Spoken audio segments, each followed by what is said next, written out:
Shalom अलैकुम, मैं हूं मुख्तार मीम शलो और हम आपको अपनी बाइबल क्लास बुनियादी मसीही कायद में खुशामदीद कहते हैं। पिछली बार हम बात कर रहे थे कि पोंतियस पिलातुस ने यसुम मसीह को बचाने के लिए 4 कोशिशें की, पर सारी कोशिशें उसकी फेल हो गई। आज हम उससे आगे बात करेंगे और आज की क्लास का अनुमान है, जहाँ से बात शुरू हो गई है, सरकारी फैसला। देखिए कि जब सारी बातें वो जो करना चाहता था नहीं हो पाई, तो उसने फिर सरकारी फैसला दे दिया। और पहला हवाला है यूहन्ना की इंजील उसका 19वां बाब उसकी 13वीं आयत। लिखा है, पिलातुस ये बातें सुनकर यीशु को बाहर लाया और उस जगह जो चबूतरा और अबरानी में गबत्ता कहलाती है, तख्ते अदालत पर बैठा। आपने फिल्म में देखा होगा, ठीक है। पहले वो बातें कर रहे थे, बाद में जब अदालत हुई तो फिर वो बाहर तख्त निकाल के लेके आया। और हमने देखा होगा क्यों, क्योंकि वो अंदर नहीं आ रहे थे तो वो बाहर आ गया। ईद फसह की वजह से अंदर नहीं जा सकते तो वो बाहर आ गया। तो पहली बात क्या है जी, तख्ते अदालत पर बैठा। अगला हिस्सा है कि फिर उसने क्या किया। पर इससे पहले कि वो फैसला सुनाए, एक और बात बीच में हो गई, जिसको मत्ती रसूल ने लिखा है। मत्ती की इंजील उसका 27वां बाब उसकी 19वीं आयत। लिखा है, और जब वो तख्ते अदालत पर बैठा था तो उसकी बीवी ने उसे कहला भेजा कि तू इस रास्तबाज से कुछ काम ना रख, क्योंकि मैंने आज ख्वाब में इसके सबब से बहुत दुख उठाया है। ठीक है। जैसे हम आयतों को जोड़कर एक सीक्वेंस बना रहे हैं, तो ये बात है कि तख्ते अदालत पर बैठा तो फैसले से पहले उसकी बीवी का एक मैसेज आ गया, पर उसने उसको नहीं माना। बीवी की बात को उसने इग्नोर कर दिया। और यूहन्ना की इंजील में अगला बयान लिखा है, 19वां बाब यूहन्ना की इंजील उसकी 14वीं आयत का दूसरा हिस्सा और 15वीं आयत। लिखा है, पिलातुस ने यहूदियों से कहा, देखो ये है तुम्हारा बादशाह। बस वो चिल्लाए कि ले जा उसे मसलूब कर। पिलातुस ने उनसे कहा, क्या मैं तुम्हारे बादशाह को मसलूब करूं? सरदार काहनों ने जवाब दिया कि कैसर के सिवा हमारा कोई बादशाह नहीं। ठीक है। तो तख्ते अदालत में बैठा और उसने ये बातें की, लेकिन बीच में उसकी बीवी की बात आ गई, तो वो मत्ती ने लिखी। तो अगली बात आ गई कि जब वो तख्ते अदालत पर बैठा तो वो बाहर लेके आए यीशु मसीह को, और उसने उनको इशारा किया, देखो ये है तुम्हारा बादशाह। ठीक है। क्यों? क्योंकि उन्होंने क्या इल्जाम लगाया था, ये अपने को बादशाह कहता है। अब वो मुकर गए। अगर बादशाह कह रहा था तो किन का यहूदियों का बादशाह कह रहा था ना, तो वो मुंह मुकर के मेरा हटा नहीं चीज। और वो उनसे कहता है, देखो ये तुम्हारा बादशाह। तो वो कहते नहीं, ले जा इसे मसलूब कर। तो कहता है, अच्छा बादशाह ने फिर मसलूब कर दा, कहते बादशाह मसलूब कर दा। तो उन्होंने क्या कहा, अगली बात आ गई है, कैसे के सिवा हमारा कोई बादशाह नहीं। पहले वो कैसे को नहीं मानते, पोंतियस पिलातुस को भी वो नहीं मानते कि ये तो यहीं आ गया। अब वो क्या करें, कैसे के सिवा हमारा कोई बादशाह नहीं। और अगला हिस्सा है जो अंजील मुकद्दस में लिखा है, लूका की इंजील उसका 23वां बाब उसकी 23वीं आयत। अगला हिस्सा क्या कहता है, पहले उन्होंने कहा मसलूब कर, अब वो अगला हिस्सा कहता है, वो चिल्ला कर सार होते रहे कि वो मसलूब किया जाए, और उनका चिल्लाना कारगर हुआ। ठीक है जी, चिल्लाते रहे और चिल्लाना कारगर हो गया। और यहां मैंने किसी का एक शेर लिखा है, आपके साथ शेर बांटना चाहता हूं। क्या कहता है, फकीह शहर बोला बादशाह से, बड़ा संगीन मुजरिम है ये आका।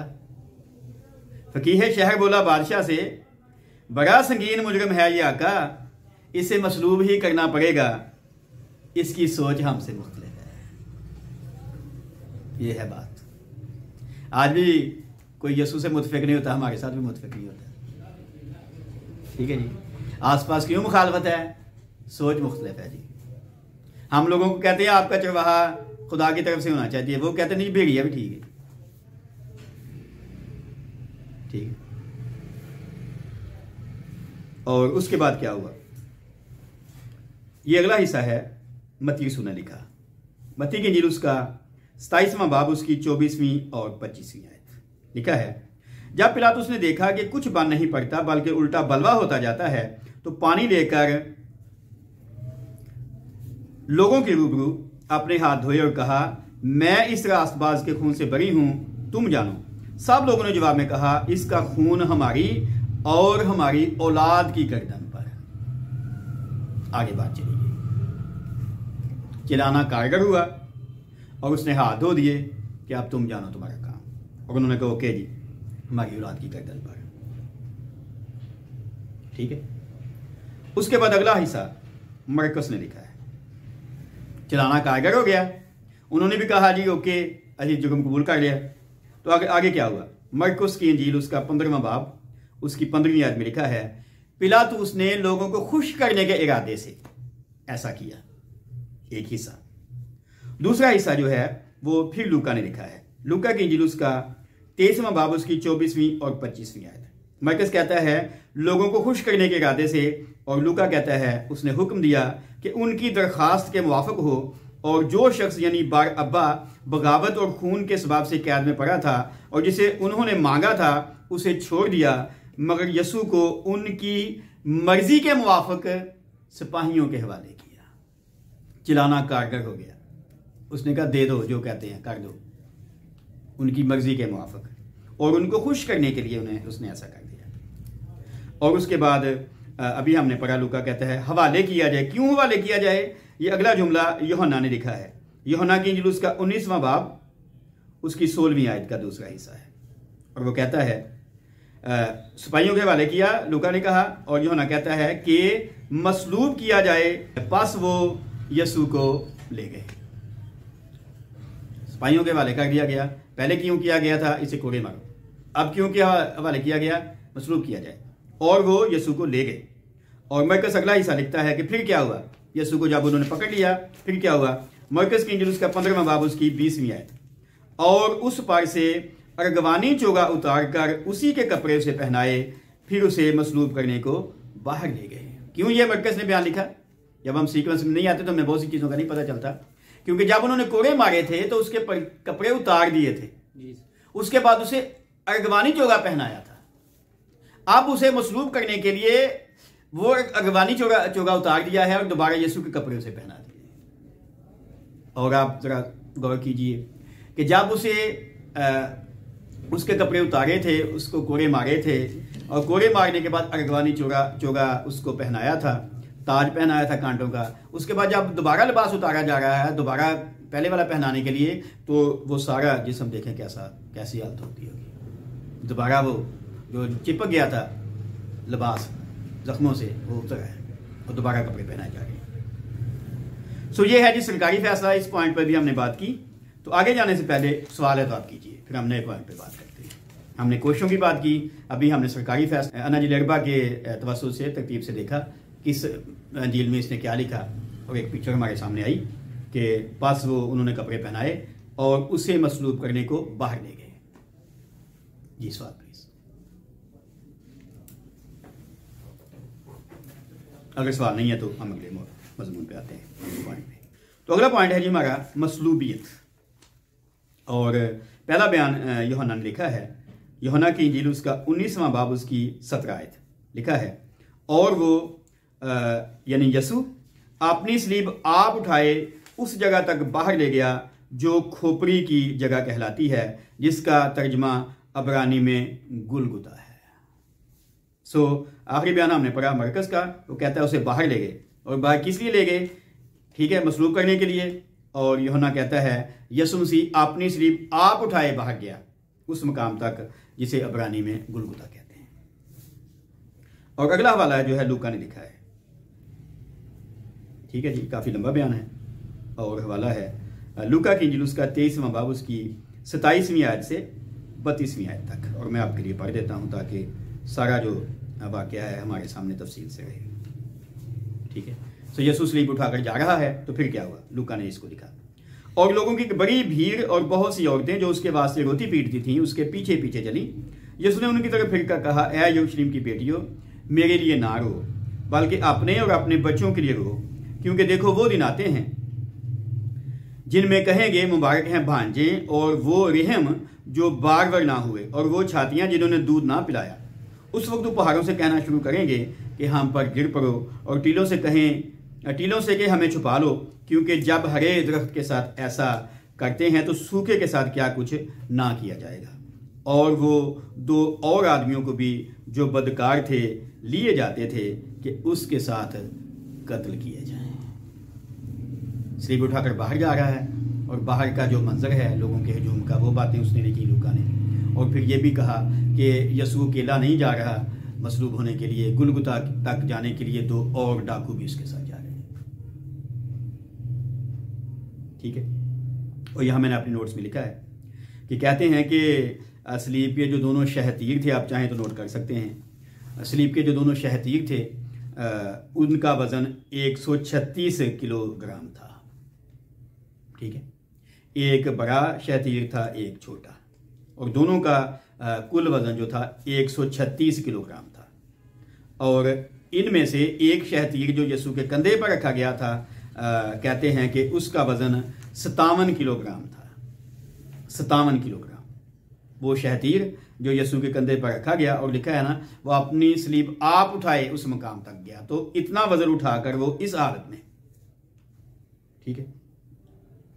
और यीशु मसीह पूरी कुव्वत के साथ इस शहतीर को उठाए हुए जानबे मकतल रवाना था।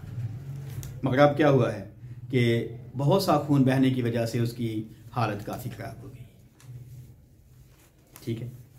और क्यों ऐसा हो गया और अब क्यों गिर पड़ता है? क्योंकि उसका जिस्म जो है उस पर ऐसे हो गया है जैसे हाल चलाया हो कोड़े की वजह से। आप समझे, गसमनी से जब पकड़ा गया था, हन्ना की अदालत में लेके गए, कायफा की अदालत में लेके गए, फिर तमांचे मारे गए, बेइज्जती की गई, पिलातुस की अदालत में लेके आए, पिलातुस ने हेरोदेस के पास भेजा, फिर उसने वापस पिलातुस के पास भेज दिया, पिलातुस ने कोशिशें की, फिर कोड़े मारे, फिर सारी टेल हमने देखी।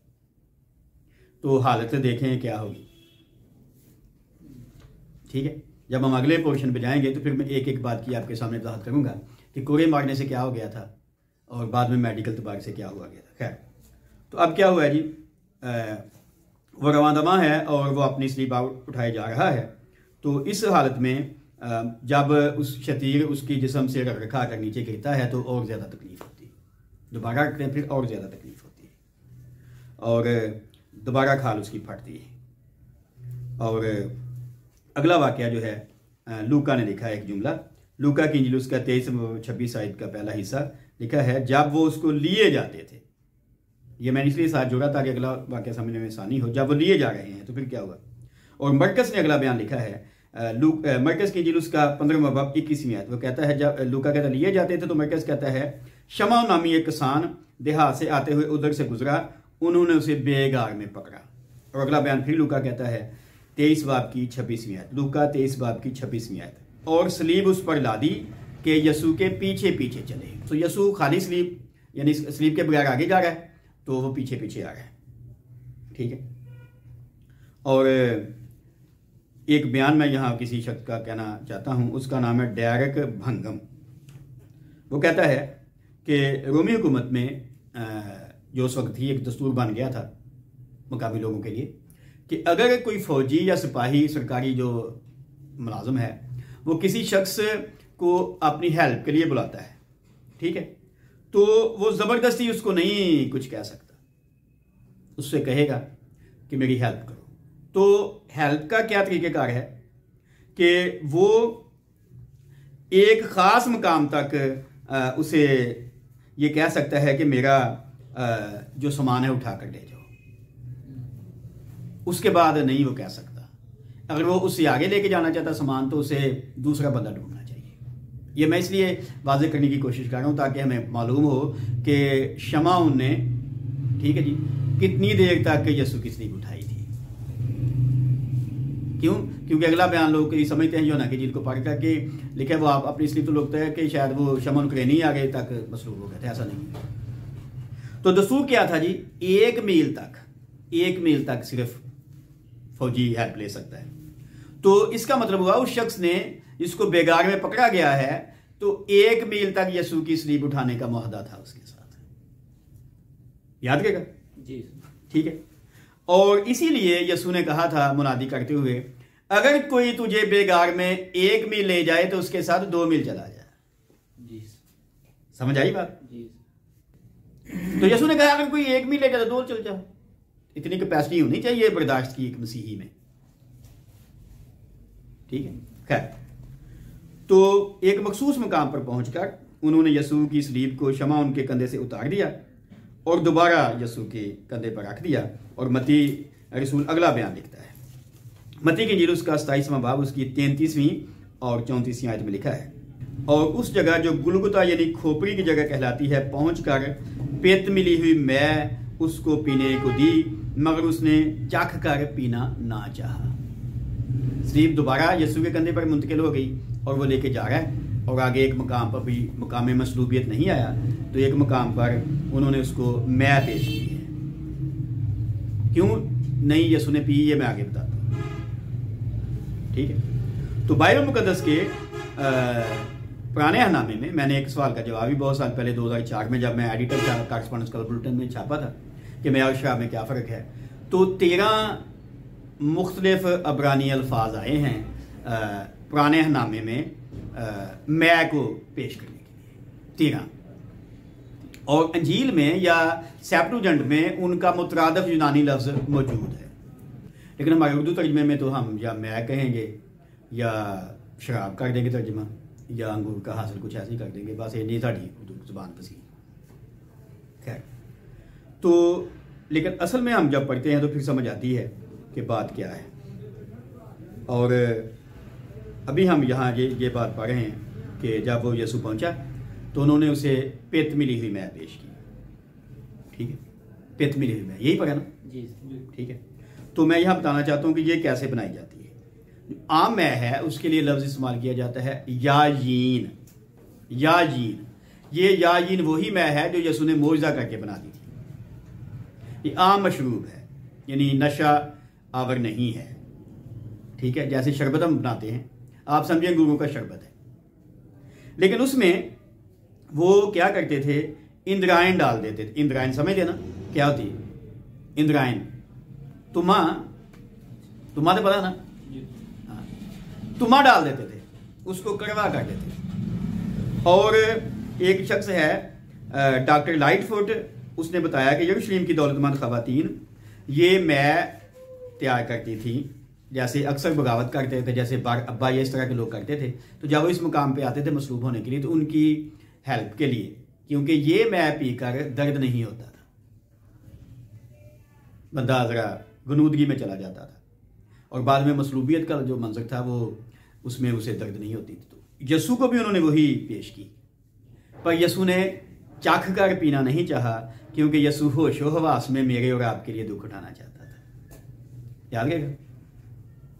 और अब्रानियों का खत उसका 2 बाब उसकी 9वीं आयत में लिखा है, पौलुस रसूल कहता है, खुदा ने क्यों अपना बेटा भेजा, ताकि खुदा के फजल से वो हर एक आदमी के लिए मौत का मजा चखे।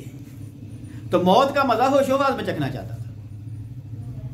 उसके बाद क्या हुआ, ये है मरकज़ की इंजील उसका 15वां बाब उसकी 25वीं आयत और 27वीं और 28वीं आयत लिखा है। उसके बाद क्या हुआ, रोमी सिपाहियों ने यीशु को गुलगुता पर मसलूब किया, और उन्होंने उसके साथ 2 डाकू, एक उसकी दानी और एक उसकी बाएं तरफ मसलूब किए। तब इस मजमून का वो नविश्ता कि वो बदकारों में गिना गया पूरा हुआ। ये अगला मौका है मसलूबियत के बाद का, ठीक है। और उसके बाद क्या हुआ कि उन्होंने उस पर किसली पर एक कतबा लगा दिया। ये जो बात मैं करने लगा हूँ, आपको पता है पीछे भी हम कह रहे थे कि जो इल्ज़ाम लगाया गया था यीशु मसीह पर कि ये बादशाह है, बाकी इल्ज़ाम के साथ ये भी इल्ज़ाम लगाया गया था। तो अब क्या है, वही इल्ज़ाम उसकी स्लीप पर लगा दिया गया, ठीक है। और ये जो लक़ब था ये गैर कौमों की तरफ से आया था। जब मजूसी आए थे तो उन्होंने क्या कहा, यहूदियों का बादशाह जो पैदा हुआ है कहाँ है। किसी मसीही ने, यीशु के रसूल ने ये लक़ब यीशु के लिए कभी इस्तेमाल नहीं किया था, ठीक है वाज़ेह।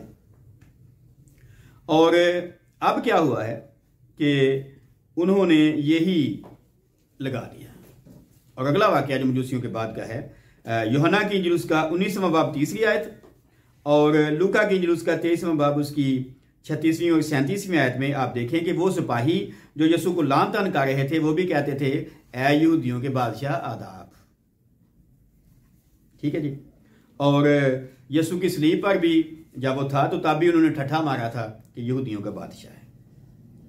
और जब अभी मैं बात कर रहा था कि पिलातुस जब यीशु को बाहर लेके आया था, तख्ते दाग पे बैठा था, उसने कहा ये देखो ये है तुम्हारा बादशाह। तो ये गैर कौम वाले यीशु के लिए लक़ब इस्तेमाल कर रहे थे यहूदियों से सुनकर, ठीक है। पर यही जो इल्ज़ाम था उसकी स्लीब पे कतबे की शक्ल में लग गया और 3 ज़ुबानों में लगाया गया। आप हवाला नोट कीजिए, यूहन्ना की इंजील उसका 19वां बाब उसकी 19वीं से 22वीं आयत।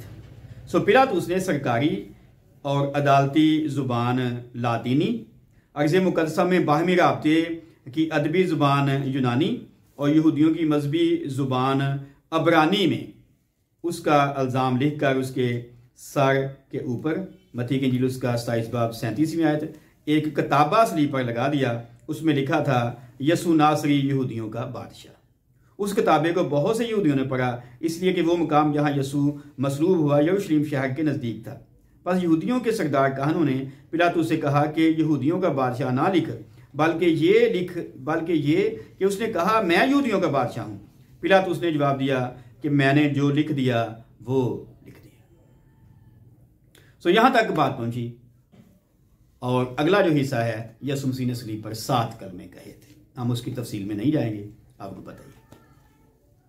सो सरकारी फैसला हुआ उसे मसलूब करने का और अभी उसे मसलूब कर दिया गया, उसकी सलीब पर कतबा लग गया। सवाल है तो कीजिए जी, सवाल प्लीज जी। अगर आप कहते हैं तो हम अगली क्लास में एक एक कलमे के बारे में थोड़ी थोड़ी बात करेंगे, लेकिन अगर कहें तो हम स्किप करके आगे जा सकते हैं जी। चलें ठीक है जी।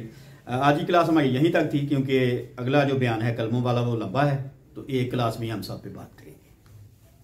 तो दुआ से पहले अगर आपका सवाल हो तो आप कर सकते हैं सर जी। ये जो यीशु मसीह के साथ 2 डाकू मसलूब किए गए जी, उनके बारे में मैं हाँ, तो जब हम कलमों के बारे में बात करेंगे फिर बात होगी, क्योंकि उन कलमों में दूसरा कलमा डाकू से मंसूब है ना। ठीक है। तो अगर हम ना कलमों के बारे में बात करनी होती फिर मैं अभी आपको जवाब दे देता, तो इसलिए हम तफसील से वहां बात करेंगे, ठीक है जी। सो आइए हम दुआ करते हैं।